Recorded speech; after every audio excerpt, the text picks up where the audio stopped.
Hello everyone, আমি mastermind Shihab from IT education school web design সিরিজের number 8 পর্বে আপনাদের সবাইকে স্বাগতম। তো আমরা গত পর্বে আলোচনা করেছিলাম হচ্ছে এই পর্যন্ত, অর্থাৎ এইচটিএমএল এর প্যারাগ্রাফ। অর্থাৎ আমরা গত পর্বে এইচটিএমএল এর কিছু বিষয় নিয়ে অনেক ডিটেলসে আলোচনা করছিলাম, plus order list, unordered list এগুলো দেখাইছিলাম। দেন আমরা এই পর্ব থেকে এইচটিএমএল এর যে স্টাইল, অর্থাৎ আমরা স্টাইল থেকে শুরু করব। তো দেখতেই পারতেছেন যে এখানে লেখা আছে এইচটিএমএল স্টাইল।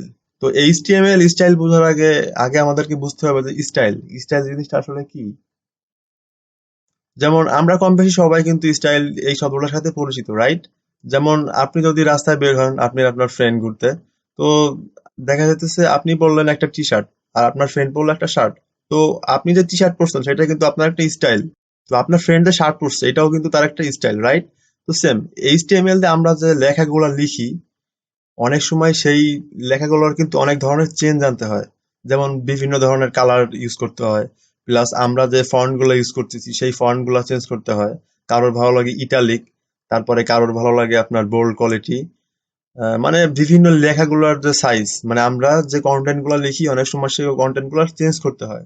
দেখা যাচ্ছে একটা একটা লেখা আছে বাম সাইডে, অনেক সময় সেই লেখাটা ডান সাইডে নিতে হয় বা মাঝে নিতে হয়। তো সেইগুলাই কিন্তু মূলত করা হয়। মানে তো এই যে যে বিষয়গুলা আমরা যে চেঞ্জ করতেছি, মানে বিভিন্ন ধরনের কালার, দেখবেন যে একটা ওয়েবসাইটে ঢুকলে দেখবেন যে বিভিন্ন ধরনের কালারের ফন্ট আছে। যেমন হলুদ, রেড, তারপরে ব্লু। তো এই যে যে আমরা এইচটিএমএল এর কন্টেন্ট গুলাকে আমরা যে আমাদের মতো করে বিভিন্ন স্টাইলে চেঞ্জ করতেছি, এটাই কিন্তু মূলত এইচটিএমএল স্টাইল। যেমন একটু খেয়াল করলে দেখবেন যে এখানে কিন্তু একটা লেখা হয়েছে রেড কালার দিয়ে, রাইট? এবং এর নিচে কিন্তু একটা লেখা হয়েছে বোল্ড কালার দিয়ে, সরি ব্লু কালার দিয়ে, রাইট? এবং এর নিচে কিন্তু একটা লেখা হয়েছে একটু বড় করে ব্ল্যাক কালারের। এই স্টাইলটা মূলত হইতেছে আপনার সিএসএস এর একটা প্রপার্টিস। অর্থাৎ মূলত স্টাইল হচ্ছে আপনার তিন প্রকার, একটা হচ্ছে ইন্টারনাল, একটা হইতেছে এক্সটার্নাল, আর একটা হইতেছে ইনলাইন। তো আমরা এই তিনটা নিয়ে আরো ডিটেলস আলোচনা করবো যখন আমরা সিএসএস এ যাব। তো এখন আমরা এই এইচটিএমএল এর যে স্টাইলটা ইউজ করা হয় এটা মূলত ইনলাইন বলে এটারে।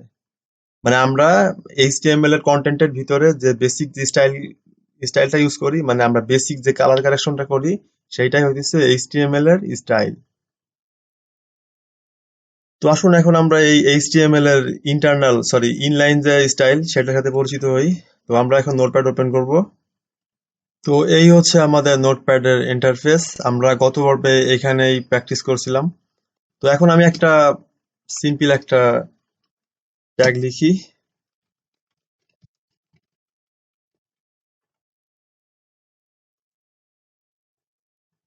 তো দেখতেই পারতেছেন যে এখানে আমার নামটা আছে। তো এখন আমরা কি করবো, এটার উপরে ইনলাইন স্টাইল অ্যাপ্লাই করব।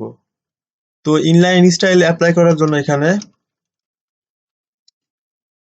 স্টাইল স্টাইল দেওয়ার পরে উপরে, মানে স্টাইল দেওয়ার পরে একটা সমান সমান, দেন ডাবল কোটেশন। তো এর ভেতরে আমরা এখন ধরেন চাইতেছি যে আমার নাম, মানে এখানে যে নামটা লিখে আছে এই নামটার কালার চেঞ্জ করব। তো সেখানে কি করতে হবে, কালার, দেন দুইটা ডট, মানে এটারে কি বলে আমার এখন মাথায় আসতেছে না। তো এরপরে আমরা এর কালার ধরেন ব্লু। তো আমরা এখানে কি করছি, ইনলাইন সাধারণত কিভাবে ইউজ করতে হয়, যেমন আমরা যে ট্যাগটা এখানে লিখছি সেই ট্যাগের, অর্থাৎ সেই ট্যাগের ওপেনিং ট্যাগ, সেই ওপেনিং ট্যাগের ভিতরে স্টাইল লিখতে হয়। দেন সমান সমান, তারপরে ডাবল কোটেশনের ভিতরে আমাদের এই স্টাইলগুলো লিখতে হয়। তো আমরা এখন কি করছি, কালার লিখছি, দেন কালারের পরে এখানে ব্লু লিখছি, রাইট? তো এখন আমরা এটা ব্রাউজারে শো করা দেখি, এই দেখতেই পারতেছেন কালারটা চেঞ্জ হয়ে গেছে। তো এইটাই কিন্তু মূলত এইচটিএমএল এর স্টাইল। তো আমরা যদি চাই যে এখানে ধরেন কালারটা যদি আমরা চাই রেড দিতে, হ্যাঁ আমরা সেটাও পারি। তারপরে আমরা যদি চাই, ধরেন আগে রেডটাই রান করানো যাক। এখানে দেখতে পাচ্ছেন কালারটা রেড হয়ে গেছে। তো আমরা এখন চাইতেছি যে এই লেখাটারে মাঝে আনবো বা এই কর্নারে আনবো। তো আমরা সেক্ষেত্রে কি করতে পারি, তো আমরা সেই ক্ষেত্রে ধরেন এখানে লিখলাম, এখানে ধরেন লিখলাম টেক্সট অ্যালাইন,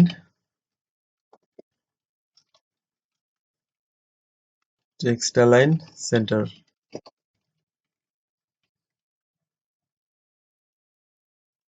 এই যে দেখতে পারতেছেন যে আমাদের এই লেখাটা মাঝে চলে আসছে।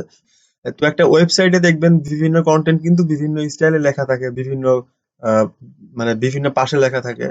তো আমরা যদি চাই যে এই লেখাটা আমরা এখন সাপোজ আমরা এখন টেক্সট লাইন আর রাইট দিলাম, তো এখন আমাদের এই লেখাটা কিন্তু রাইট সাইডে সরে যাবে। আর দেখতে পারতেছেন এই লেখাটা রাইট সাইডে সরে গেছে। তো এইটাও কিন্তু এক ধরনের স্টাইল। তো আপনাদের জাস্ট এই এলিমেন্ট গুলা মনে রাখতে হবে। যেমন কালার যদি আমাদের দিতে হয় তাহলে কি লিখতে হয়, কালার প্লাস দুইটা, মানে এইটারে কি বলে আমার খেয়াল আসতেছে না, দুইটা ডট, দেন এরপরে আমরা কোন কালারটা দিব, আমরা যদি ব্লু দেই তাহলে ব্লু হয়ে যাবে। এরপরে যখন আমরা একটা টেক্সটকে ধরেন সামনে সামনে পিছনে বা সরি মানে যখন আমরা একটা টেক্সটকে দেখা যাচ্ছে যে লেফটে আনবো, তারপরে রাইট সাইডে আনবো, তারপরে মাঝে আনবো, তো আমাদের সেক্ষেত্রে কি করতে হবে, টেক্সট অ্যালাইন, মানে আমরা যে টেক্সটটা লিখছি সেই টেক্সটকে আমরা কোথায় অ্যালাইন করব, রাইট? তো সেইটা আমাদের এখানে সেইটা আমাদের এখানে লিখে দিতে হবে যে আমরা আমাদের এই টেক্সটটাকে কোথায় অ্যালাইন করতেছি বা কোথায় সরাইতেছি। যেমন আমি আমি একটু আগে সরাইছি রাইট সাইডে, যদি আমি সেন্টারে সরাইতে যাই তাহলে আমি সেন্টার অর্থাৎ মাঝে, সেন্টার অর্থ কিন্তু মাঝে। তো আমরা এই চাইলে এটারে কিন্তু এখন এই মাঝে নিয়ে আসছি, রাইট? তো এইভাবেই মূলত এইচটিএমএল এর বিভিন্ন স্টাইল অ্যাড করতে হয়। তো এইটারে বলা হইতেছে ইনলাইন। আর দুইটা হইতেছে, একটা হইতেছে ইন্টারনাল আর একটা হইতেছে এক্সটার্নাল। তো এটা মূলত আমরা যখন সিএসএস নিয়ে কাজ করব তখন আমরা জানতে পারবো। যেমন আমরা যদি আরেকটু ডিটেলসে বলি, যেমন আমরা আমাদের এই যে ফন্ট, মানে এইগুলোরে কিন্তু সাধারণত ফন্ট বলা হয়। তো আমরা এখন চাইতেছি যে আমাদের এই ফন্ট স্টাইলটা একটু চেঞ্জ করব। ধরেন আমরা লিখলাম ফন্ট, মানে এই ফন্ট স্টাইল লিখতে চাইলে, মানে ফন্ট স্টাইল চেঞ্জ করতে চাইলে সাধারণত ফন্ট ফ্যামিলি লিখতে হয়। যেমন ফন্ট ফ্যামিলি, সাপোজ একটা ফন্টের নাম আছে যেমন আরিয়াল ব্ল্যাক, এইটা হইতেছে এক ধরনের ফন্টের নাম। হ্যাঁ, তো এখন আমরা রান করলাম, দেখতে পারতেছে আর একটু মোটা হয়ে গেছে এই ফন্টটা। তো আমরা যদি আরেকটা ফন্ট অ্যাপ্লাই করি, যেমন নিউ নিউ টাইম রোমান, তো এইবার দেখবেন যে কি হবে, ফন্টটা আরেক ধরনের ফন্ট, হ্যাঁ দেখতে পারতেছেন যে ফন্টটা অলরেডি চেঞ্জ হয়ে গেছে, আরেক ধরনের ফন্টে কনভার্ট হয়েছে, রাইট?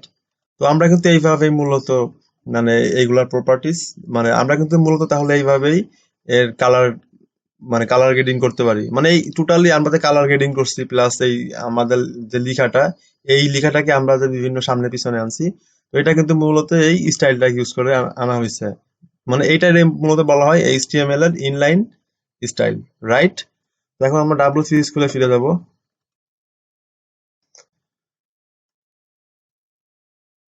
তো এইখানে নিচে আর কি কি ওরা ইউজ করছে, হ্যাঁ দেখেন যে ওরা প্রপার্টি, যেমন এখানে বলছে যে ট্যাগ নেম, অর্থাৎ এই ট্যাগ নেম দ্বারা কি বোঝানো হয়েছে, যেমন আমরা আমরা যেমন বিভিন্ন ধরনের ট্যাগ ইউজ করি, প্যারাগ্রাফ ট্যাগ, হেডিং ট্যাগ। তো এই ট্যাগ নেমের ভিতরে কি করতে হবে, স্টাইল লিখতে হবে, দেন একটা সমান সমান প্লাস প্রপার্টি, অর্থাৎ আমরা কি করতে চাচ্ছি। যেমন আমরা যদি কালার গ্রেডিং করতে চাই তাহলে এখানে কালার লিখতে হবে, এই কালারটা কি একটা প্রপার্টি।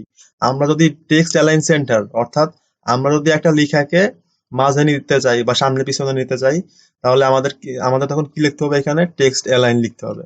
এই টেক্সট অ্যালাইনটা কি, একটা প্রপার্টি। আর এইখানে হচ্ছে ভ্যালু, অর্থাৎ যেমন আপনি একটা থলে, অর্থাৎ আপনি একটা বক্সের ভিতরে সাপোজ কিছু রাখবেন, সেটা হইতে পারে টাকা। সো সো সেই বক্সটা হইতেছে প্রপার্টি। আর আপনি সেই বক্সের ভিতরে টাকা বা পয়সা সামথিং লাইক দ্যাট, মানে আপনি যে জিনিসগুলো রাখবেন সেটা হইতেছে ভ্যালু, রাইট? যেমন আমরা কালার দিব, আমরা তখন এখানে কি লিখবো, কালার। আর এরপরে ভ্যালু, অর্থাৎ আমরা কোন কালার দিব, ব্লু, গ্রিন নাকি আদার্স আরো সামথিং, হ্যাঁ? তো সেইটা আমরা কি করব, আমরা সেই কালার্স নেমটা এখানে দিয়া দিব। তো এইভাবেই মূলত এইচটিএমএল এর স্টাইল ট্যাগ গুলা ইউজ করতে হয়। তো এখানে ওরা কি বলছে, এখানে ওরা ব্যাকগ্রাউন্ড কালার দিছে। তো এই ব্যাকগ্রাউন্ড কালারটা কি, ব্যাকগ্রাউন্ড কালারটা হইতেছে ধরেন আমি এখানে লিখলাম যে ব্যাকগ্রাউন্ড ব্ল্যাক।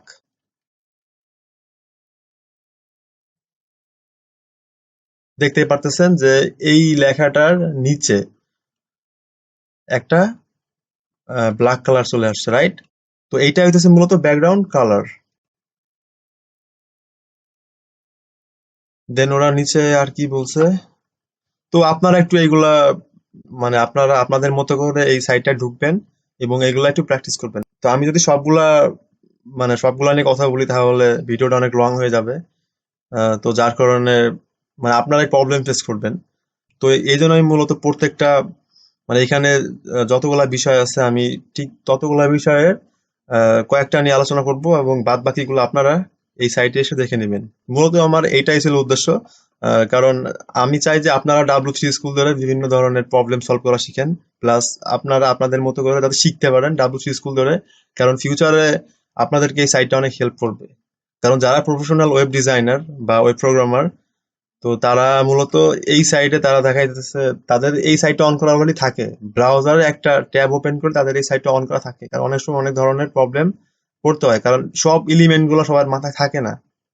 হ্যাঁ, জাস্ট বেসিক রুলসটা মাথায় থাকে, বাদ বাকিটা তারা এখান থেকে এসে জাস্ট একবার দেখে এবং মন চলে এখান থেকে কোডগুলো কপি করেও নিয়ে ইউজ করে। তো এইটাই হচ্ছে মূলত মানে একজন ওয়েব প্রোগ্রামার বা একজন ডিজাইনারের মানে অনেকে এটা করে থাকে আর কি। তো এখানে দেখেন কিছু লেখা আছে, যেমন চ্যাপ্টার সামারি, যেমন স্টাইল। আমি বলছি যে ফার্স্টে স্টাইল লিখতে হয়, দেন ব্যাকগ্রাউন্ড কালার, মানে এটা ওই যে আমরা যেমন দেখছি যে এই লেখাটার নিচে যে কালারটা ইউজ করছি এর জন্য ব্যাকগ্রাউন্ড কালার লিখতে হয়। দেন ফন্ট ফ্যামিলি, মানে আপনি কোন টাইপের ফন্ট অ্যাড করতেছেন। আমি কিন্তু ফন্ট ফ্যামিলি এটা ইউজ করে দেখাইছি। ফন্ট সাইজ, তো ফন্ট সাইজটা আমি দেখাইনি, তো দেখাই। যেমন এখন এই ফন্ট সাইজ দিব আমরা, ধরেন ফন্ট সাইজ। তো এটা মূলত ইউজ করা হয় আপনি লেখাটাকে কত বড় করতে চাইতেছেন। তো আমি দিলাম ধরেন 5 পিক্সেল। তো এইটা আসলে মূলত পিক্সেল আকারে লিখতে হয়। আর পিক্সেলটা আসলে হইতেছে একটা ক্ষুদ্র ক্ষুদ্র কিছু ডট দিয়ে তৈরি। তো আমি এই পিক্সেল নিয়ে আলোচনা করবো যখন আমরা সিএসএস এ আসবো। তো এখন জাস্ট এতটুকুই জানেন যে পিক্সেল আকারে লিখতে হয়। দেন রান।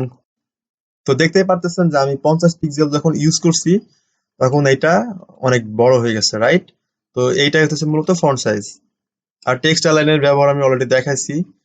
আর বাদ বাকি যেগুলো আছে এগুলো আপনারা একটু দেখে নেবেন। আর এখানে একটা ইয়ে আছে এক্সারসাইজ, এটাও আপনারা একটু কষ্ট করে দেখে নেবেন। তো এখন আমরা আসি এইচটিএমএল ফরম্যাটিং। তো এইচটিএমএল এর ফরম্যাটিং, এইচটিএমএল টেক্সট ফরম্যাটিং, তো আসলে ফরম্যাটিংটা আসলে কি? যেমন একটা লেখার কিন্তু বিভিন্ন ধরনের স্টাইলে মানে একটা লেখা কিন্তু বিভিন্ন ধরনের স্টাইলে লেখা লাগতে পারে। অর্থাৎ যেমন আমরা যে এখানে ধরেন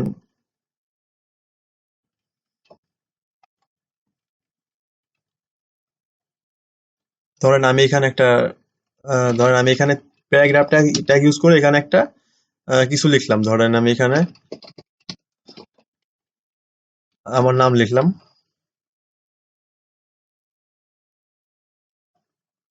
তো এইটা আমরা এইটা হইতেছে আমার নামটা। আমি আগের এই লেখাটা কেটে দেই তাহলে হয়তো বুঝতে আরো সুবিধা হবে।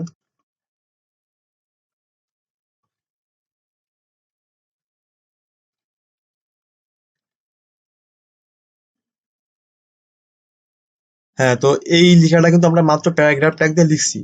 তো এখন আমরা যদি চাই যে আমরা আমাদের এই যে লেখাটা একটু বোল্ড করব, সো সেক্ষেত্রে আমাদের কি করতে হবে? সেক্ষেত্রে আমাদের এই প্যারাগ্রাফ ট্যাগের ভিতরেই আর একটা ট্যাগ লিখতে হবে বি দিয়ে।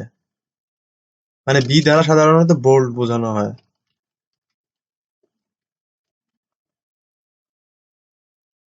এখন দেখতে পারতেছেন যে আমাদের লেখাটা কিছুটা ব্ল্যাক কালার হয়েছে প্লাস কিছুটা মোটা হয়েছে, রাইট? তো এইভাবে বিভিন্ন লেখাকে আমাদের কি করতে হয়? বিভিন্ন ফরম্যাটে কনভার্ট করতে হয়। মানে কনভার্ট বলতে বিভিন্ন ফরম্যাট আকারে লিখতে হয়। যেমন এখানে আই দিলে কি হবে? ইটালিক।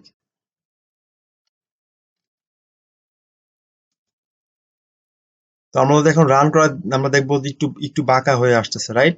তো এখানে দেখতেই পারতেছেন যে এই লেখাটা বাঁকা হয়ে আসছে। তো এইটাই হইতেছে মূলত টেক্সট ফরম্যাটিং, অর্থাৎ একটা টেক্সটকে বিভিন্ন স্টাইলে সাজানোর যে প্রক্রিয়া সেইটাই হইতেছে টেক্সট ফরম্যাটিং। এখানে একটু খেয়াল করলে দেখবেন যে এখানে বিভিন্ন ধরনের ফরম্যাট নিয়ে আলোচনা করা হয়েছে। যেমন আমি অলরেডি এটা দেখাইছি। এটা এটা কি করে? লেখাটারে একটু বোল্ড করে, মানে একটু মোটা করে। আর এটা কি করে? স্ট্রং, মানে আমরা যে লেখাটা লিখি সেটাকে একটু মানে স্ট্রংলি দেখায়। এটা আপনারা যখন অ্যাপ্লাই করবেন তখন দেখতে পারবেন। আর আই ট্যাগ এটা কি করে ইটালিক। আর এটা হইতেছে ইএম অর্থাৎ ইমপ্রাইজ টেক্সট। তো এইটা আমরা এখন এইটার সাথে একটু, তো আমরা এখন এইটা অ্যাপ্লাই করে দেখি যেখানে ওরা কি বলছে। দেন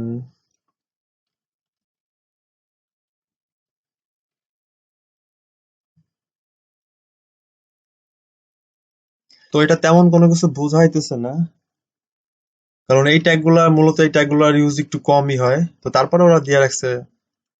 তো যাই হোক, এখন আমরা এর পরের গুলা, এটা হইতেছে মার্ক, মানে একটা টেক্সট কে মার্ক করার জন্য এটা ব্যবহার করা হয়। দেন এটা কি স্মল, মানে একটা টেক্সট কে খুবই ক্ষুদ্র আকারে লেখার জন্য এটা এই স্মল ট্যাগটা ব্যবহার করা হয়। যেমন আমি যদি বলি, যেমন আজকে আমি একটা সাইন আপ ফ্রম, মানে জাস্ট সন্ধ্যার সময় একটু চেষ্টা করছিলাম একটা সাইন আপ ফ্রম তৈরি করার। যেমন ধরেন এটা একটা সাইন আপ ফর্ম, তো এই সাইন আপ ফর্মে আমি যে এখানে ছোট্ট করে লিখছি, এইখানে একটু খেয়াল করে দেখবেন যে রিমেম্বার মি। তো এই লেখাটা কিন্তু মূলত আমি লিখছি স্মলটা ইউজ করে। যেমন যদি দেখাইতে হয় তাহলে দেখাই, যেমন এইখানে এই সাইন আপ ফর্ম কথাটা কিন্তু আমি স্মল ট্যাগ ইউজ করে, এই যে এখানে এই যে রিমেম্বার মি কথাটা আমি কিন্তু এখানে স্মল ট্যাগ ইউজ করে লিখছি। তো আমি মূলত এখানে এসে আপনাদেরকে দেখানোর মেইন উদ্দেশ্য একটাই, একটা ওয়েবসাইটের মতো কোথায় ইউজ হয় এই ট্যাগটা, সেটা দেখানোর জন্য। তো এই স্মল ট্যাগ দিয়ে আপনারা যখন লিখবেন তখন আপনারা দেখতে পারবেন যে না আসলে এই ট্যাগটার কাজটা কি। তো আপনারা অবশ্যই আমার গ্রুপে, আমার যে মেসেঞ্জার গ্রুপটা আছে সেই গ্রুপে সবাই জয়েন করে নেবেন, দেন সবাই প্র্যাকটিস করে আমাকে প্রত্যেকটা এলিমেন্ট অবশ্যই শেয়ার করবেন।